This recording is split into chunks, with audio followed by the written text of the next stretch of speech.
Hola a todos y a todas.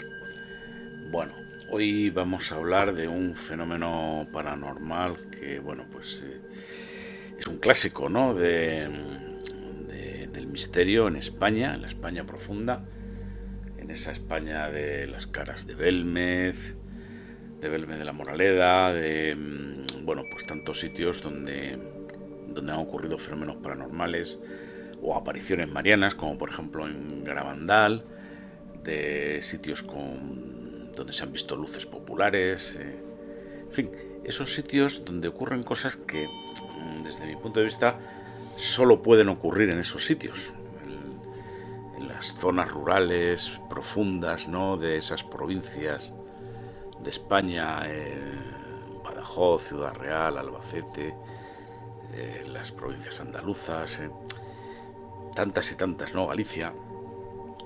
En fin, saliéndonos de las zonas costeras muy pobladas y de las grandes capitales, pues hay una España que es absolutamente mágica y cuyas creencias, costumbres y tal, pues en cuanto rascas un poco ves que nada tienen que ver con la España más poblada, más cosmopolita, etcétera, ¿no? Y los fuegos de la Roya, que tuvieron lugar es un fenómeno que tuvo lugar en Almería, en la Sierra de Filabres. Es un sitio muy agreste, muy de la España profunda, alejado de zonas turísticas, aunque bueno, ahora hay muchas casas rurales por allí, en fin. Siempre no he cultivado yo mucho esto en mi web, porque al final son sucesos paranormales que ya están muy trillados, están muy informados. Si entráis en internet hay infinidad de páginas web donde hablan de esto y de vídeos y tal. Si os tomáis un poco la molestia de rascar, veréis que, a pesar de que hay muchas páginas web, muchos vídeos, pues no merece la pena casi ninguno, excepto en mi investigación que he hecho para preparar esto. Os puedo decir que, excepto un par de ellos o tres, que son los que he tomado como base, y nada más que para lo que es el relato de los hechos, no merece la pena el resto, y luego, si quieres profundizar un poco más, como por ejemplo pensar un poco las causas de este fenómeno, como tantos otros fenómenos paranormales, qué pudo ocurrir, pues mira, puede haber 100.000 sitios donde hablen de los fuegos de la Roya y ninguno te lo va a resolver, ¿vale? Yo, modestamente, en este post pues he intentado hacer ese ejercicio, ¿no? Hacer el ejercicio de no solamente aportar los datos, el relato de los hechos, que eso está escrito desde 1945, sino además pues poner todo un poco en orden y bueno, pues tratar de ver qué es lo que ha ocurrido en este fenómeno, ¿no? De sacar alguna conclusión. Si tuviéramos que hacer un resumen periodístico en titulares, podríamos decir que los fuegos de la Roya son un fenómeno paranormal que ocurrió en la España profunda, como hemos hablado, en la pequeña localidad de La Roya, provincia de Almería, en 1945. Durante ese año, entre junio y agosto, se reportaron múltiples incendios espontáneos, de ahí lo de los fuegos de la Roya, en diferentes casas del pueblo, ¿vale? Estos fuegos aparecían de manera inexplicable, quemando muebles, ropa, utensilios de cocina y otros objetos sin una causa aparente. Los habitantes, incapaces de detener los incendios y alarmados por su frecuencia y misterio, buscaron explicaciones tanto naturales como sobrenaturales. Diversos expertos y autoridades, incluido bomberos, guardia civil, militares también, etcétera, y luego posteriormente científicos investigaron los fenómenos, pero ya os adelanto la conclusión oficial. La conclusión oficial es que no hay conclusión oficial. Dijeron que no hay ninguna causa concluyente. La falta de explicación racional llevó a que muchas personas creyeran que los incendios eran obra de fuerzas paranormales de diversa índole, que ya iremos viendo, o sobrenaturales. Bueno, pues también se ha hablado de todo, ¿no? Con el tiempo, pues como pasan muchos fenómenos paranormales, ¿verdad? Pues igual que aparecen los fuegos, misteriosamente que aparecieron, pues igual de misteriosamente y de repentinamente desaparecieron. Y bueno, pues como ocurre con todos estos fenómenos paranormales que aparecen y desaparecen, quedó La Roya con un evento insólito en su historia, que sigue siendo un enigma hasta el día de hoy. Este es un resumen de titulares periodísticos del caso de los fuegos de La Roya del que vamos a hablar, ¿no? Es un caso típico del misterio, es decir, a fecha de hoy sigue siendo un auténtico misterio, ¿vale? Si no, no lo trataríamos aquí, sería un suceso ya aclarado y ya está, ¿no? No se ha llegado a ninguna conclusión, como hemos dicho. Hubo una investigación oficial por parte de militares, del ejército, de policía, y no se llegó a ningún resultado, salvo que lo imposible pues puede convertirse en realidad. Este es un misterio en el que la realidad supera con mucho a la ficción, ¿eh? O sea, es un misterio muy típico y tópico de la España profunda, un caso cuya música suena muy parecida a la de los sucesos de Belmez de la Moraleda o a las apariciones de Garabandal, la desaparición del niño de Somosierra y muchos otros, ¿no? Son casos pues muy emblemáticos de fenómenos paranormales en la España rural y profunda, que se caracterizan por varias propiedades que tienen en común todos ellos, ¿no? Es el aislamiento de los protagonistas, porque esto ocurre en zonas rurales aisladas, la magnitud inexplicable de los sucesos, es decir, son sucesos impresionantes, ¿no? Es decir, que te dejan asombrado. La incapacidad de la autoridad competente para explicar mínimamente los hechos, y muchos de ellos sucedieron durante la época de Franco y tal, y bueno, pues ya conocemos todos cómo funcionaba aquello. Si no había manera de explicar los hechos, pues bueno, se echaba tierra sobre el tema y a otra cosa. Y la persistencia de esos mismos hechos a través del tiempo como misterios absolutos, porque de los fuegos de La Roya y de las caras de Belmez y de la desaparición del niño de Somosierra y otras tantas cosas, pues al final pues han pasado los años, las décadas y más décadas y más décadas, y no se ha averiguado absolutamente nada. Son sucesos que tocan muchos puntos del misterio, como por ejemplo las apariciones, los ovnis, la combustión humana espontánea, los poltergeist o las luces populares. Tengo la sensación de que estos fenómenos solo pueden aparecer en zonas rurales aisladas, ¿vale? No es una creencia, o sea, yo pienso que esto es imposible que ocurra en Madrid, por ejemplo, o en Barcelona. ¿Razones? Pues la verdad es que las ignoro. O sea, no tengo criterio para apoyar esta afirmación que hago. Si así fuera, o sea, ya habríamos aclarado algo del misterio. Pero es que no lo sabemos. O sea, esto ocurre en la España profunda y solo en la España profunda. Bueno, pues como hemos dicho en los titulares, la localización geográfica del misterio es el pueblo de La Roya, en la Sierra de Filabres, provincia de Almería. Y en el tiempo, pues mirad, los eventos comenzaron un 16 de junio de 1945, ni más ni menos, hace 80 años, a las 17 horas, a las 5 de la tarde de toros.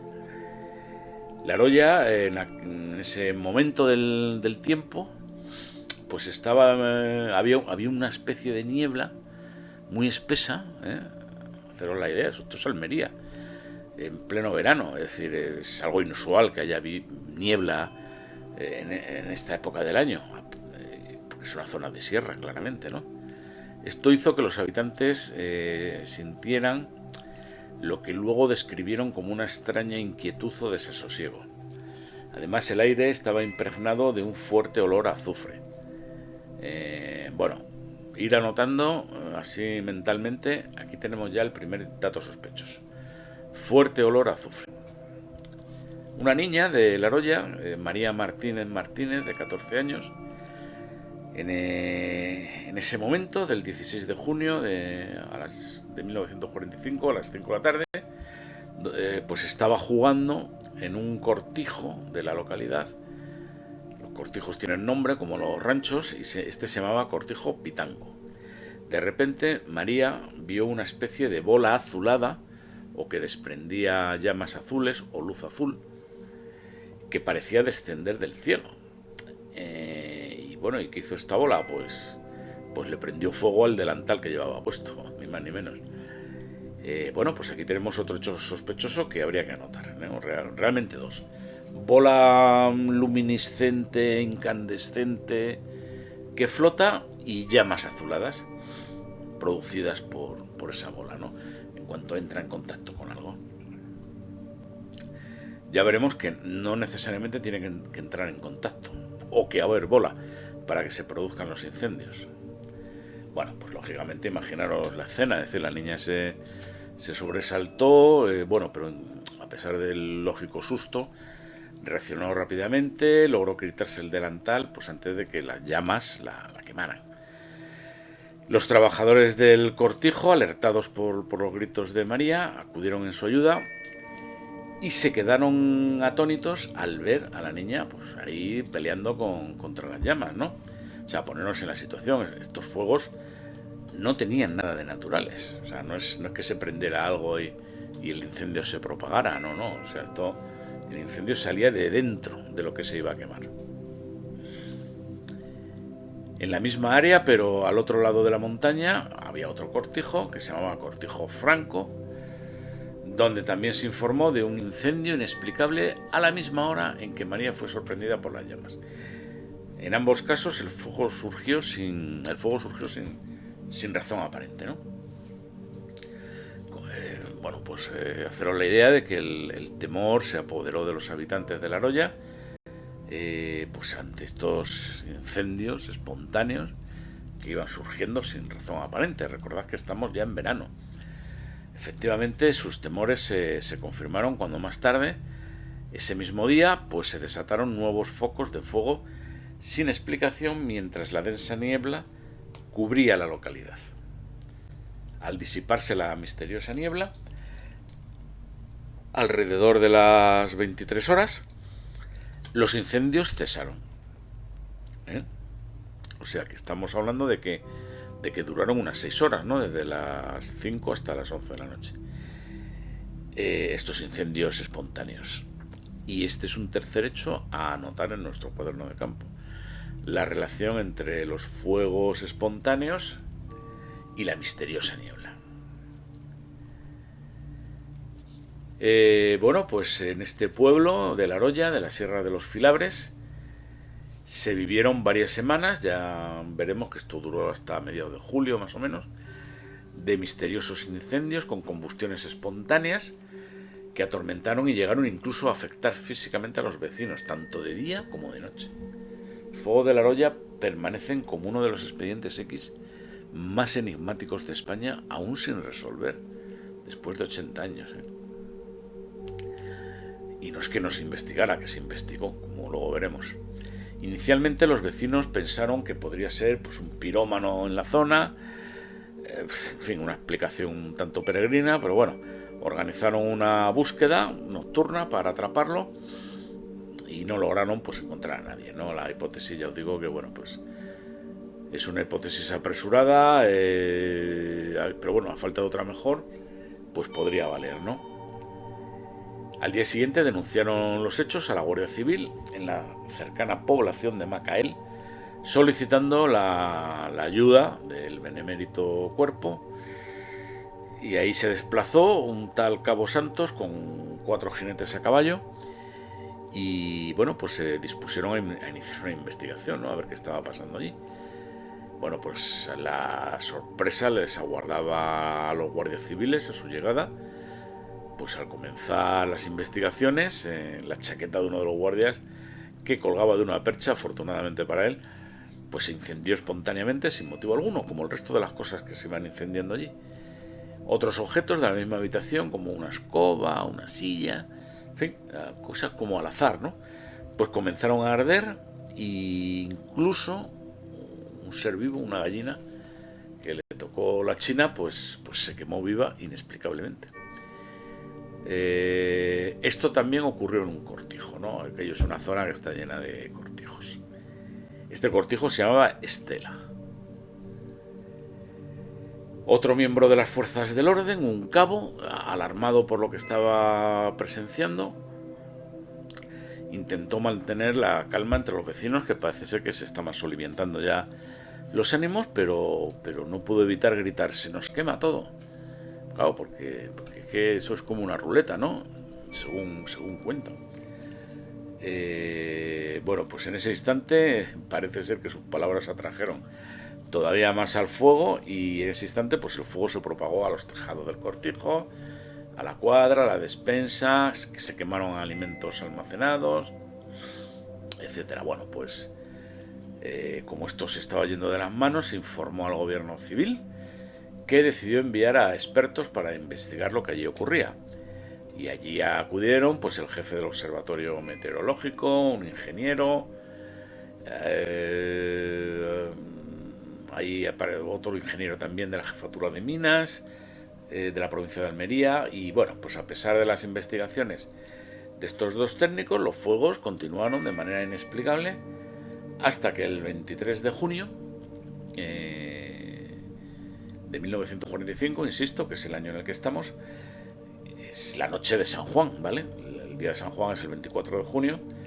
Bueno, pues al iniciarse la noche, pues se presenciaron también otro montón de incendios en otro cortijo, ¿vale? Ya llevamos 4 cortijos donde aparecían espontáneamente todos estos fuegos. Al día siguiente, el día de San Juan, el 24 de junio, se registró la mayor actividad incendiaria, ¿no? Es el día del máximo de incendios, con fuegos en 2 cortijos adicionales más, Cerrajero y Gabriel Martínez, causando grandes pérdidas materiales. O sea, esto no era ninguna broma. Este fuego les estaba abrasando las cosechas a esta gente. Los expertos concluyeron que los fuegos parecían tener vida e inteligencia propias. Esto, un nuevo hecho que hay que anotar, ¿vale? En nuestro cuaderno de campo. Ese día se registraron más de 100 incendios. Es decir, en solo un día, el día de San Juan, se registraron 100 incendios. Inexplicables en toda esa comarca. Y en las 2 semanas siguientes se contabilizaron pues como otros 300 incendios más. Incendios o fuegos, vamos, focos, digamos. Bueno, estos son ya datos a tener muy en cuenta, ¿no? Estamos hablando de más de 400 fuegos o incendios espontáneos e inexplicables producidos entre el 16 de junio y el 8 de julio. Luego esto se alargó más, ¿eh? Esto duró más tiempo. Tenemos además un claro máximo de virulencia y número de incendios en el 24 de junio, una fecha mágica relacionada con los rituales del fuego, como todos sabemos, ¿eh? Es sorprendente en este sentido la declaración de un vecino ya anciano y testigo del fenómeno, que dijo cómo días antes de que comenzaran los fuegos ya se veían esferas de luz y y no solamente se vieron las esferas, sino la figura de un niño con la cabeza grande y los ojos enormes, esquelético, decían ellos, lo describían como un niño esquelético, como un niño pequeño pero grande. No sé si me explico. Con las proporciones de un niño pequeño, pero de mayor tamaño, ¿vale? Y ese niño estaba suspendido en el aire. Y esa visión la vieron pues bastantes vecinos en aquella época. Fijaros, a mí esto me recuerda un montón, si os acordáis, a los sucesos de las apariciones de la Virgen de Fátima, la cova de Iría y todo esto. O sea, vosotros sabéis que la Virgen de Fátima se apareció durante, creo que fueron los días 13 de cada mes, ¿vale? Desde el 13 de mayo hasta el 13 de octubre, a los 3 pastorcillos, Francisco, Jacinta y no me acuerdo cómo se llamaba, Francisco, Jacinta, hombre, y la principal ya no me sale ahora el nombre, bueno, la que vivió al final mucho tiempo. Pero antes de que esas apariciones se produjeran, esos 3 pastorcillos vieron al ángel. O sea, vieron a un ángel, a Primero oían como unos truenos, luego veían un relámpago, pero no oían el ruido. Luego oían como unas voces, luego vieron a un ángel. O sea que fueron como unas preapariciones antes de que se produjera Sor Lucía. Ahora me ha venido el nombre. Lucía, Jacinta y Francisco. Sor Lucía es la que vivió hasta los 90 y tantos años. Bueno, pues vieron como una especie de apariciones previas y luego ya se produjo la aparición de la Virgen, ¿no? Bueno, pues aquí parece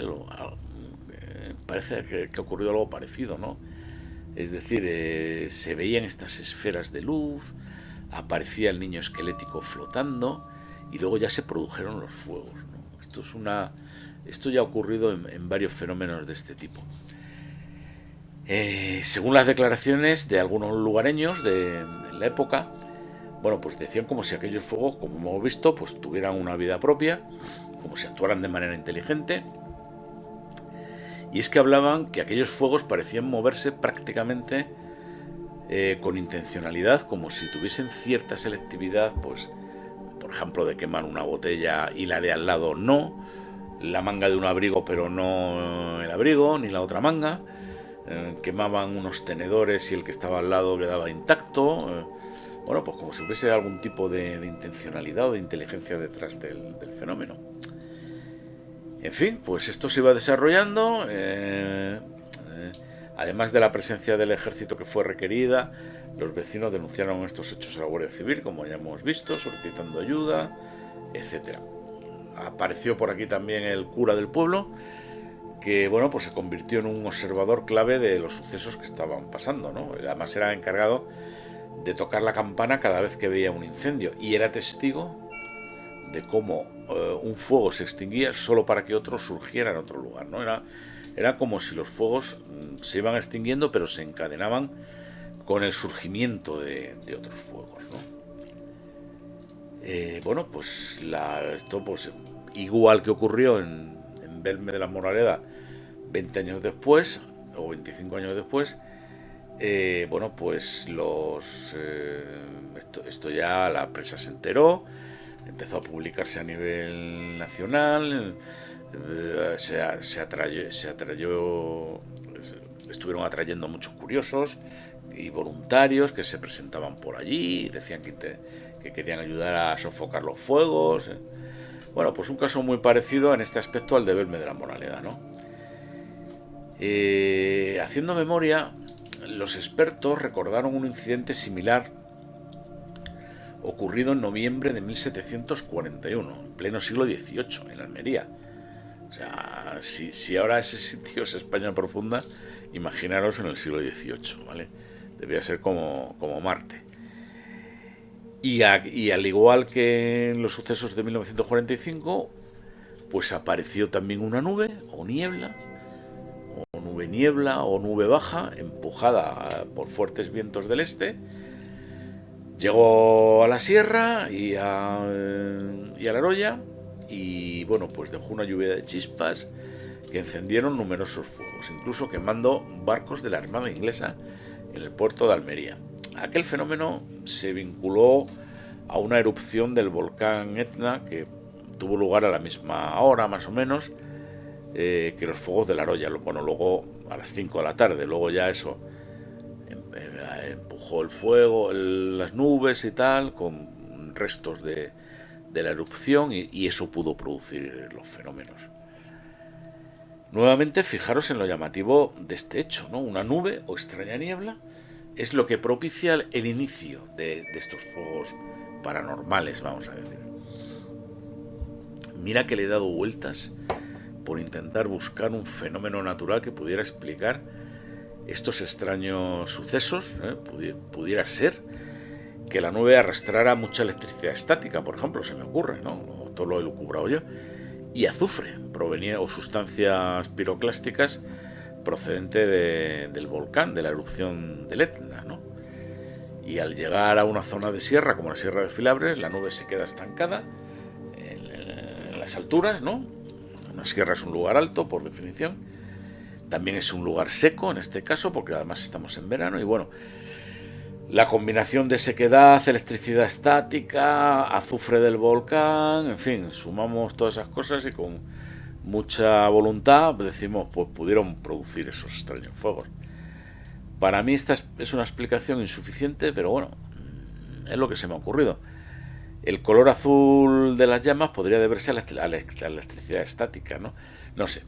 El caso es que allí fueron un equipo de científicos en aquel año, en el año 45, que lo sabían todo sobre estas cosas, ingenieros de minas, etcétera, y concluyeron que no tenían ni idea de lo que había pasado, y estuvieron allí.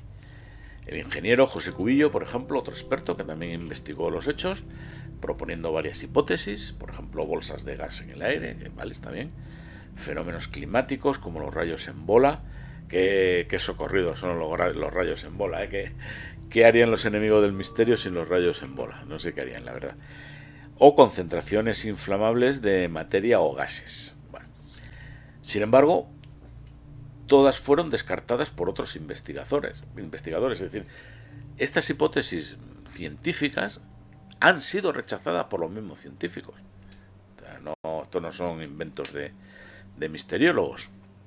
Las cenizas de Elena, que era lo que se me había ocurrido a mí, y la intervención humana, el fraude, o en fin, o una broma o lo que fuera, pues también se descartaron en su día como causas de los incendios debido a su naturaleza espontánea, vamos, y que la hipótesis pues no encajaba. O sea que, como podéis ver, pues la hipótesis que yo había pensado también fue desestimada en su día por los expertos. Bueno, la cosa se ponía de color de hormiga, tanto que uno de los científicos que llegó hasta la zona sacó un trípode de madera y cuando iba a colocar un medidor topográfico en el trípode, pues el trípode comenzó a arder, vamos, que se prendió fuego el trípode el solito, y aquel científico cerró la maleta, cogió el medidor topográfico, salió corriendo y nunca más volvió al pueblo del pánico sobrevenido que lo atenazó. O sea, la cosa no era ninguna broma, ¿eh? En definitiva, pues miembros del Instituto Geológico Minero Nacional y miembros del Consejo Superior de Investigación y Ciencia fueron hasta la Sierra de los Filabres, emitieron un informe que concluye que ni la mano del hombre crea los fuegos, ni existe ningún tipo de bolsa de gas, ni cosa semejante, y después de 200 folios de informe acabaron aseverando que no tenían ni idea de lo que está pasando allí. Bueno, pues en este estado de cosas, los ancianos del lugar, los más viejos, recordaron una antigua maldición. Según una leyenda, había un moro llamado Jamá que fue ejecutado en la hoguera de la Inquisición y bueno, pues este musulmán murió prometiendo venganza mientras ardía. Otros creían que los incendios eran obra de Satanás, dada la presencia del olor a azufre, ya sabéis, azufre, Satanás, azufre, lo pillas, pues ahí lo tienes, ¿no? En fin, son explicaciones un poco traídas por los pelos, ¿no? Estos mismos ancianos también hacían referencia al niño esquelético suspendido en el aire envuelto en fuego y luz, decían. Como un dios del fuego, ¿no? Se me acaba de ocurrir. Era interesantísimo el hecho de que aquella figura de pequeña estatura pues producía una sensación de miedo a todos aquellos lugareños que lo veían, y además lo vieron bastantes noches, y no uno ni dos. O sea, podemos decir que lo vio todo el pueblo. Es decir, que es algo que aparecía con cierta asiduidad. Tenía un aspecto muy desagradable, un aspecto muy esquelético, y siempre aparecía flotando. Era muy delgado y bueno, pues parecía la figura de un niño flotando sobre la arroya, ¿no? Con este aspecto.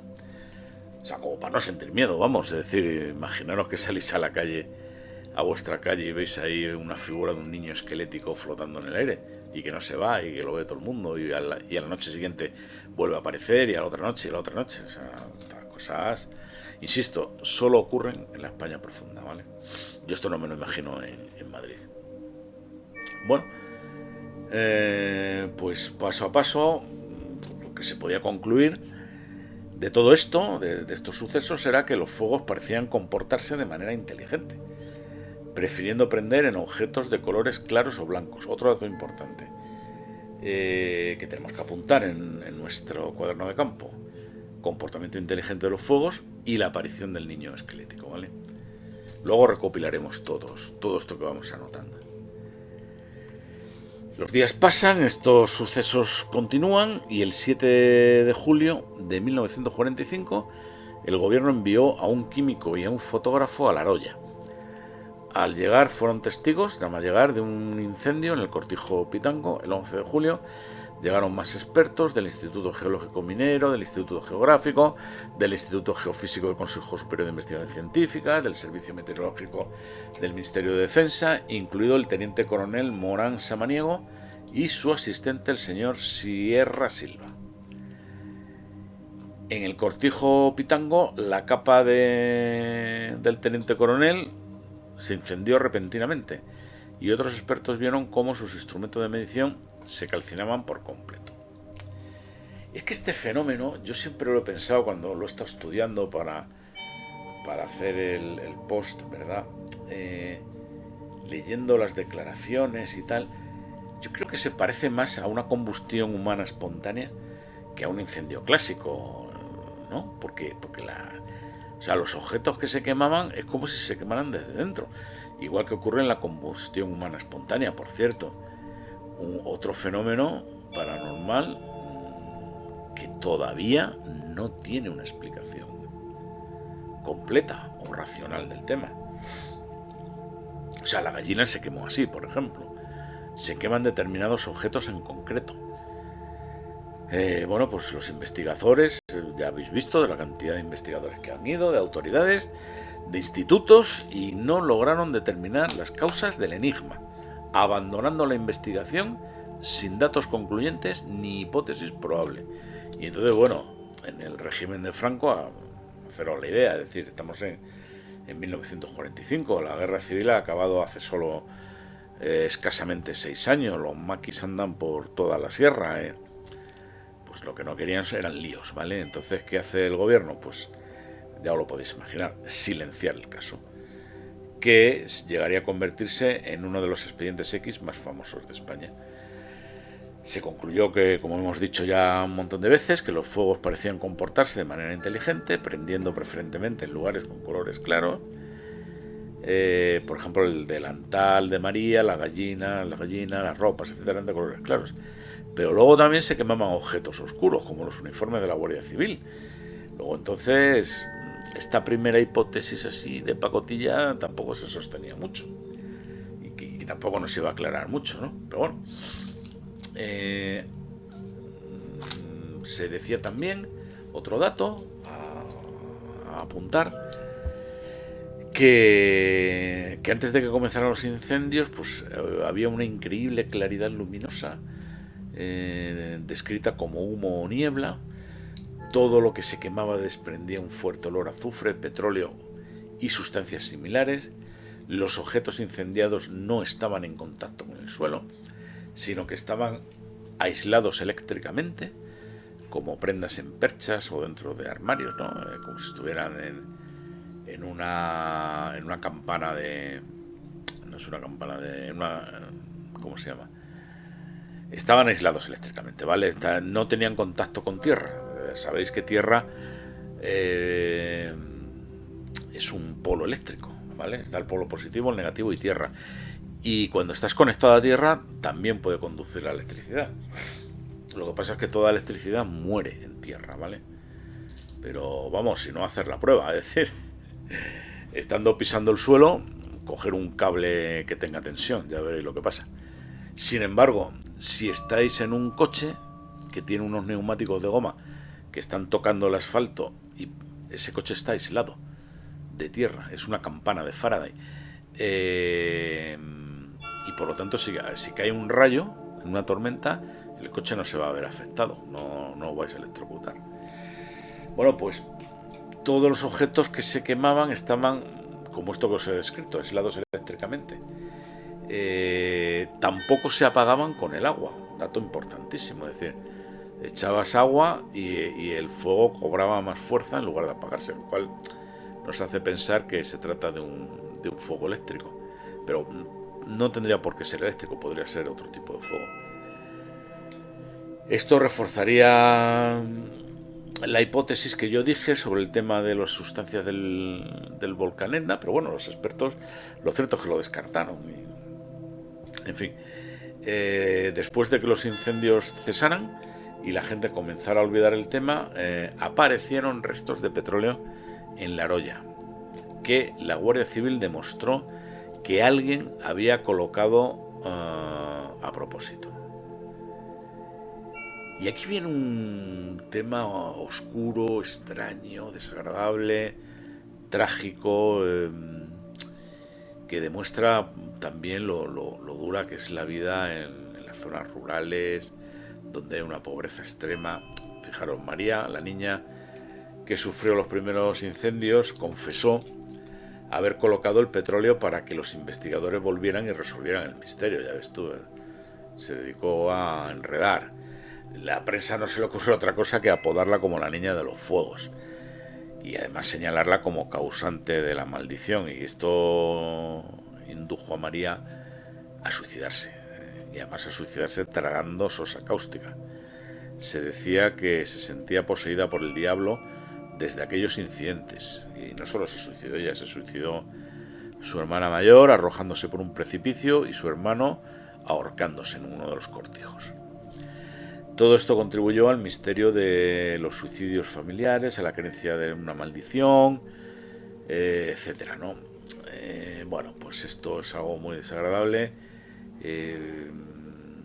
Yo creo que es un suceso claramente demoníaco, como lo demostraré o intentaré demostrar más tarde, pues, entre otras cosas porque nadie en su sano juicio se suicida bebiendo sosa cáustica, ¿vale?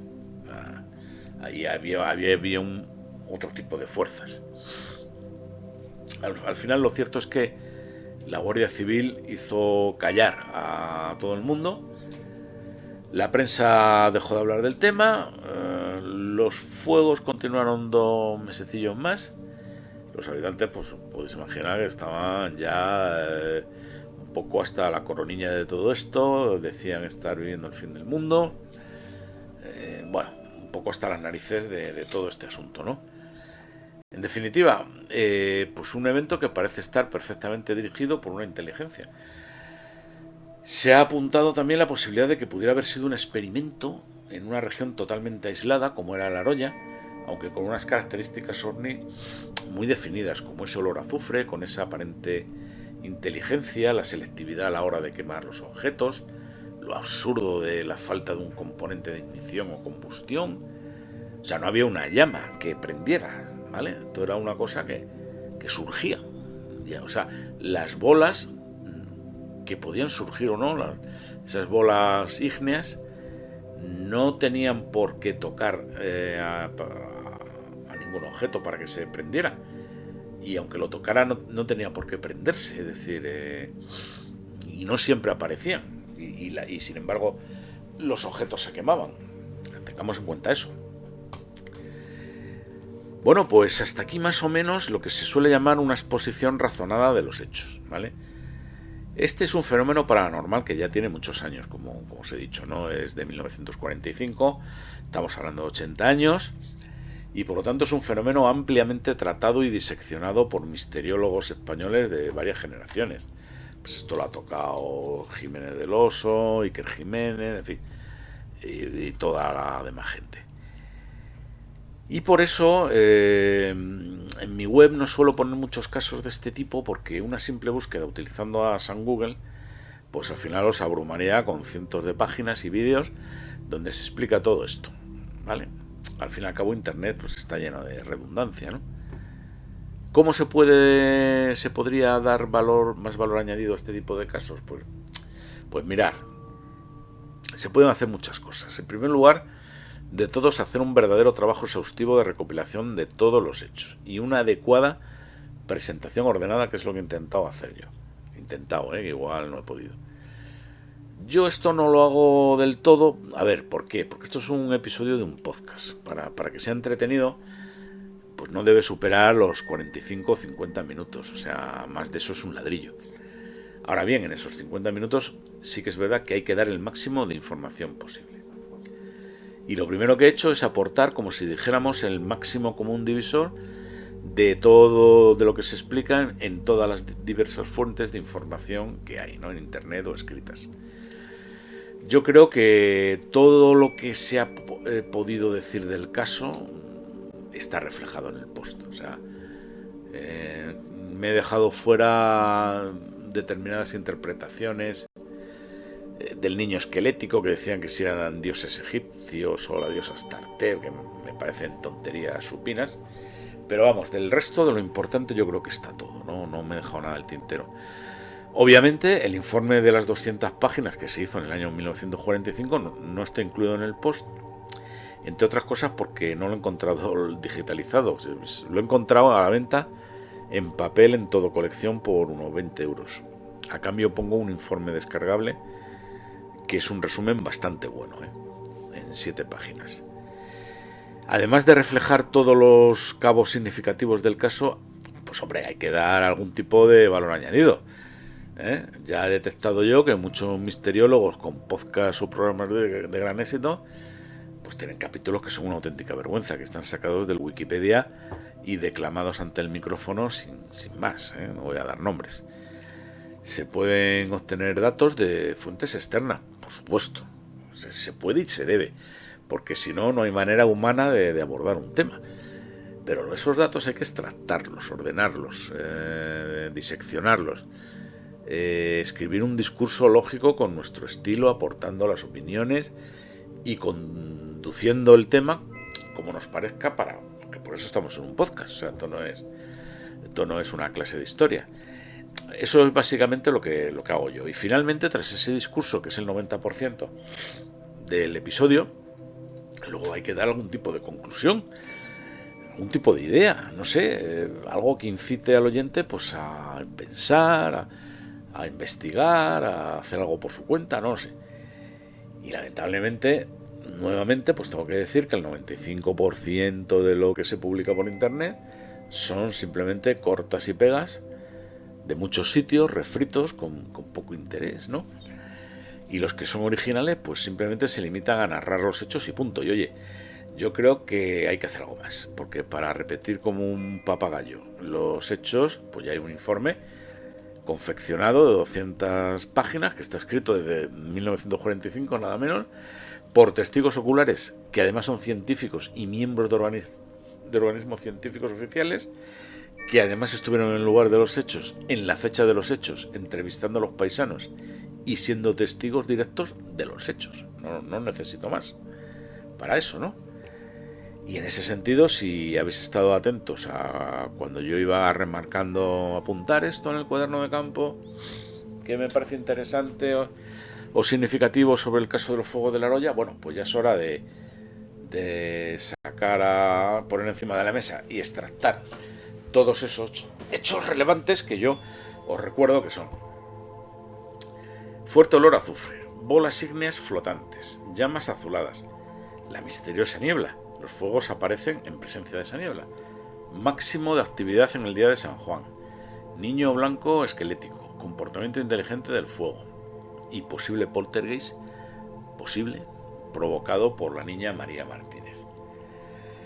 Si a esto añadimos el episodio trágico de los 3 suicidios y el hecho de que notables científicos desplazados a la zona y testigos oculares de los hechos emiten un informe de 200 páginas diciendo que no tienen ni idea de las causas de los fuegos, pues debemos concluir que esto es un misterio como una catedral, ¿no? Es lo único que se puede concluir.